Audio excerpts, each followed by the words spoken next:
In 2003, NASA pointed a telescope at the Perseus galaxy cluster 250 million light-years away.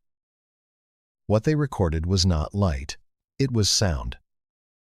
57 octaves below middle C, the deepest note ever detected in the universe.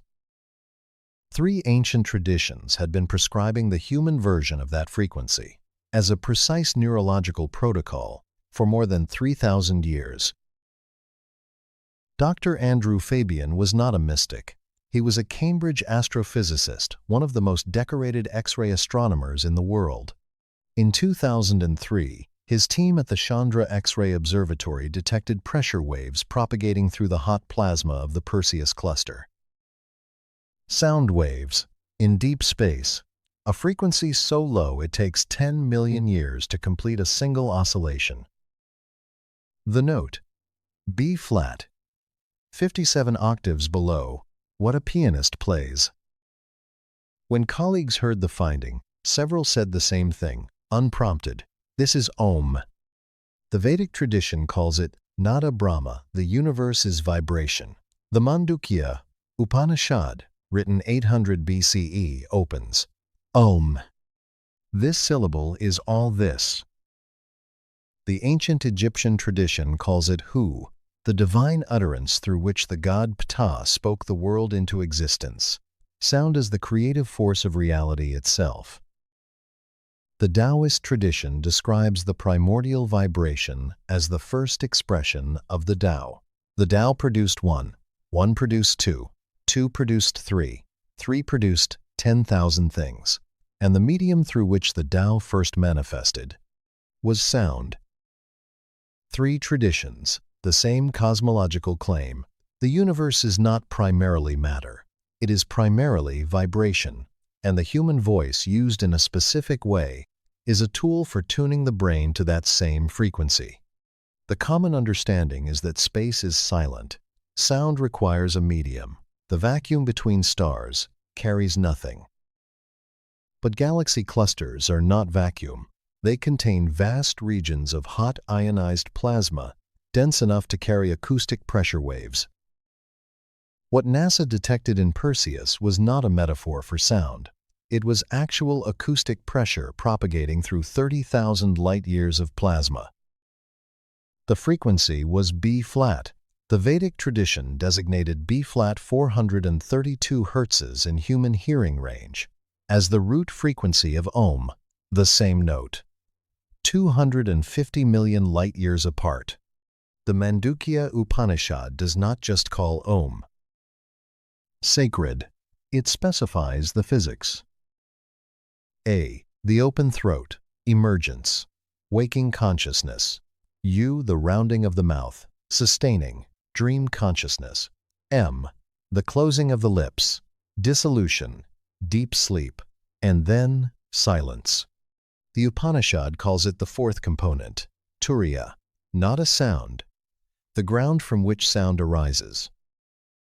Emergence, sustenance, dissolution, the witness. The 4-stage cycle that modern cosmology describes as the life of a universe, encoded in a single syllable. The Vedic tradition did not treat AUM as a religious symbol. It treated it as a precise vibrational technology. The Chandogya Upanishad states, the Udgitha, the sacred chant, is AUM. The essence of all things is the earth. The essence of the earth is water. The essence of water is plants. The essence of plants is the human being. The essence of the human being is speech. The essence of speech is the Rig Veda. The essence of the Rig Veda is the Samaveda. And the essence of the Samaveda is AUM. This is a precise hierarchy of frequency. From the gross to the subtle, each level a higher vibration than the last, until the subtlest of all, AUM. The carrier frequency that underlies all the others. The Vedic rishis used AUM is less than Hashon number, not to communicate with a deity. They used it to entrain the nervous system to the frequency of the field itself. The ancient Egyptian creation tradition contains a concept that directly parallels Nada Brahma. Hu, pronounced like a breath, is the divine utterance, the first sound through which the creator god Ptah spoke the cosmos into existence. The Egyptian text, known as the Memphite theology, carved on the Shabaka stone, approximately 700 BCE, but encoding traditions far older, describes how Ptah created the world through Sia perception and Hu utterance. First, perception, awareness of what would be. Then sound, the utterance that made it real. This is the Vedic sequence exactly. Brahman pure consciousness becomes nada, vibration becomes akasha, the field becomes matter. And the sacred practice that allows the human being to reverse the process, to move from matter back toward the primordial vibration, is the deliberate production of that sound in the body. The Egyptian priests used Hu in temple initiation rituals, sustained nasal toning, as a practice for activating what they called Heka, the creative power of sacred sound applied with conscious intent. Heka, nada, the same practice, different alphabet. The Taoist tradition is the most subtle in its treatment of sound. The Tao Te Ching does not directly name a sacred syllable, but it describes the Tao in vibrational terms throughout. Chapter 14. Listen to it, and you do not hear it. Its name is silence. Chapter 41. The greatest music has the fewest notes. And in Chapter 1, the most famous opening in all of ancient philosophy, the Tao that can be named is not the eternal Tao. What cannot be named can be sounded. The Taoist tradition encodes its vibrational practice in the 6 healing sounds, specific tonal frequencies assigned to each major organ, and in the practice of Qigong toning, sustained nasal and oral exhalations at specific frequencies. The Taoist understanding, sound is the bridge between the manifest and the unmanifest. The Tao cannot be grasped by the thinking mind, but the body vibrating at the right frequency can align with it directly. Nada Brahma, Hu, Tao as vibration. 3 traditions. The same understanding. The universe is sound and you can tune to it. Before the neuroscience, a brief experiment. Close your mouth gently. Take a breath in through your nose.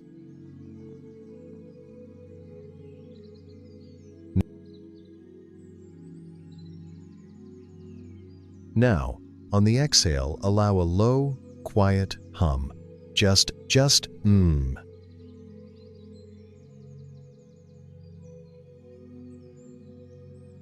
Mm.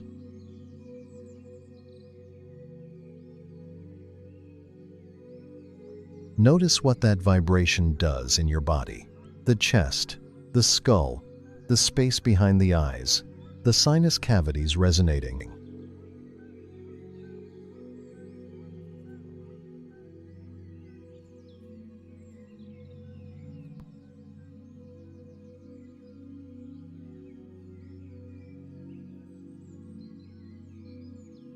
That is not a spiritual experience. That is a measurable neurological event. Here is exactly what just happened in your brain. The first thing that happened within the first second was a 1,500% increase in nitric oxide production in your nasal sinuses. Research published in the American Journal of Respiratory and Critical Care Medicine confirmed humming, specifically extended nasal exhalation with sound, increases nitric oxide production dramatically compared to silent breathing. Nitric oxide dilates blood vessels, increases cerebral blood flow, reduces inflammation, and activates the parasympathetic nervous system. It is also the molecule the body produces during deep meditation, during what neuroscientists call default mode network quieting. The second effect is more significant. Research published in the International Journal of Yoga and confirmed by multiple subsequent studies found that sustained humming and Om chanting induces synchronized gamma wave activity across the brain. Gamma waves 40 Hz oscillations are associated with peak cognitive performance, cross-cortical integration, the binding of sensory information into coherent experience. Gamma synchronization is the neural signature of what meditators call expanded awareness, the state in which the ordinary sense of a small, contracted self opens into something larger. The Vedics called this the activation of Turiya, the fourth state, the state that witnesses the other three. The neuroscience calls it gamma synchronization across the default mode network. The third effect involves the vagus nerve directly.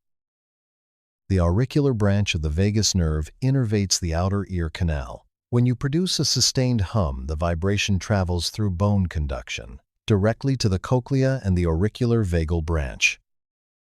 This pathway, the vagal acoustic pathway, was identified in research published in Frontiers in Psychiatry as a direct mechanism for vagal tone activation through specific sound frequencies. The M component of AUM, the sustained nasal hum, is the most efficient activation of this pathway. Its duration 4 times the length of the A is not arbitrary. It is the optimal length for full vagal tone shift. The Mandukya Upanishad prescribed this ratio. Modern neuroscience confirmed why. Here is the question the Mandukya Upanishad is actually asking. If AUM is all of this, the waking, the dreaming, the deep sleep, who is it that hears it? Not the ears. The ears are part of the waking state, the A, not the dreaming mind. That is the U. Not the deep sleep, that is the M. The Upanishad answers Turiya. The fourth, the awareness that witnesses all three states, without being modified by any of them. The Egyptian tradition called this Siya, the divine perception, the awareness that precedes the utterance. The Hu arises from the Siya sound arises from awareness. The Taoist tradition called this the unnamed Tao, the silence from which the 10,000 things arise, and to which they all return. What is striking about these three traditions is the direction they all point. They all begin with the cosmological claim. The universe is primarily vibration, not matter. They all proceed to the neurological application. The human voice, used in a specific way, entrains the body to that vibration. And they all arrive at the same conclusion. The practitioner who sustains the practice long enough begins to perceive, not just produce, the primordial sound. The Vedics called this anahata nada, the unstruck sound, the sound that is present in the silence after the chant ends. The Egyptian Hu, the divine utterance, experienced not as something you produce, but as something you hear. The Tao, which the Tao Te Ching says the greatest music approaches, but cannot name.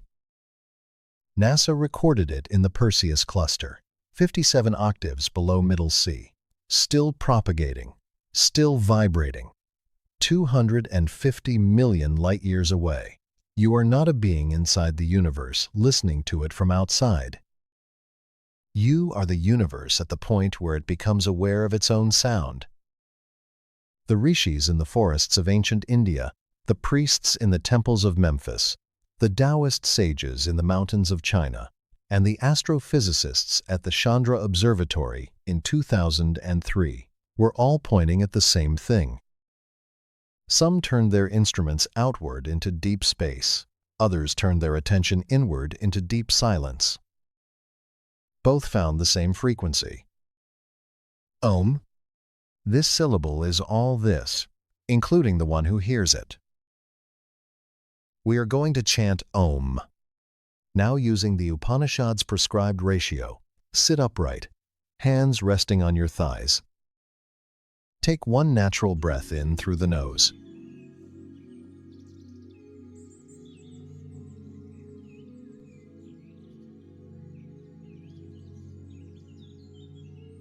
Inhale fully and slowly.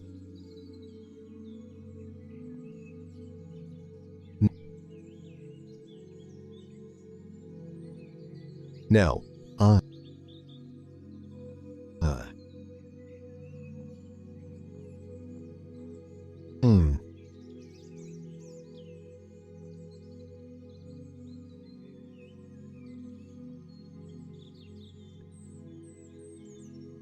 O.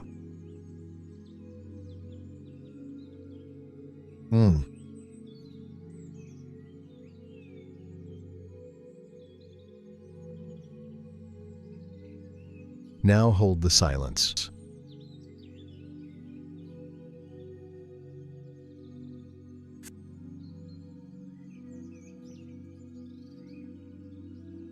Feel the space the sound leaves behind. The gamma waves still propagating, the nitric oxide still moving, the vagus nerve still activated.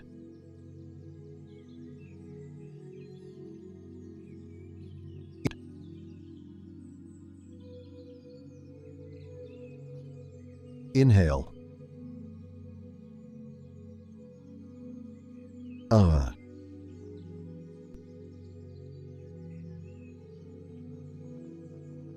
O.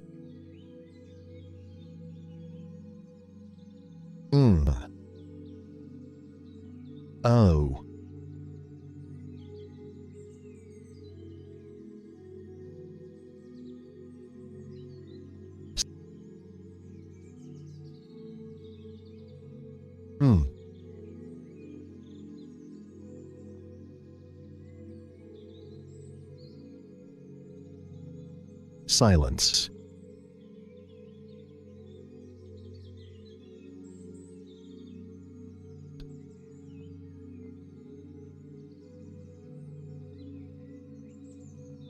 Notice in the silence whether awareness itself makes any sound.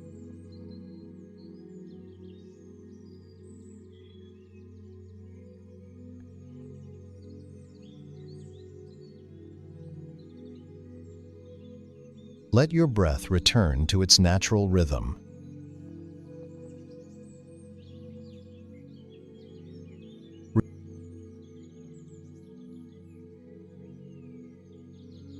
Remain with whatever is present.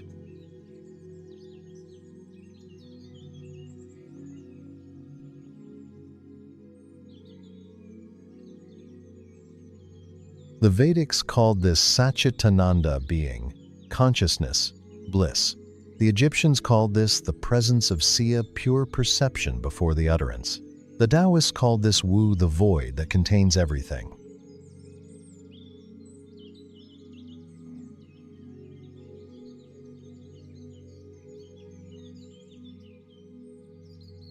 Take one final slow breath.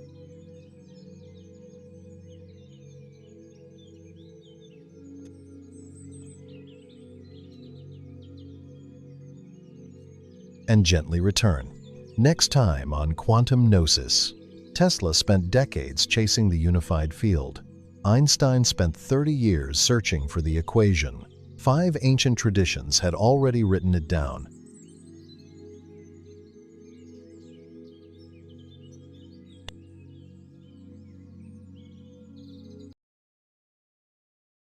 $250 million light-years away, the Perseus cluster is still vibrating. 57 octaves below what you can hear. But something in you already knows that sound. Vedic rishis knew it. Egyptian priests knew it. Taoist sages knew it. Ancient wisdom. Quantum proof. Direct knowing. This is Quantum Gnosis.